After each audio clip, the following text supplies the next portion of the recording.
Hello, जर तालुक्याचे आमदार आणि नगराध्यक्ष आणि मुख्याधिकारी CO गवळी यांनी जर या व्यावसायिकांच्या नगरपालिकेतल्या लोकांना न्याय दिला तर ह्या तिघांच्या राजीनाम्याची सुद्धा आम्ही मागणी करणार आहे। इथला नगराध्यक्ष, इथला आमदार, इथला हे मुख्याधिकारी गवळी ह्यांची सुद्धा मागणी आम्ही राजीनाम्याची करणार आहे आणि ह्याच्यासाठी आझाद मैदानामध्ये आम्ही जंतर मंतर करू, या सांगोल्यामध्ये सुद्धा जंतर मंतर करू, पण या नगरपालिकेतील लोकांना न्याय दिल्याशिवाय राहणार नाही। तुमच्याकडे कर किती आला, कर किती गेला ह्याचा हिशोब आम्ही मागतोय।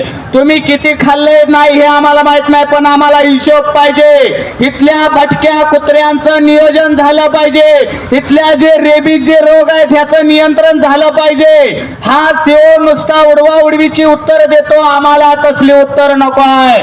आम्हाला उत्तर हे जमिनीवरची पाहिजे।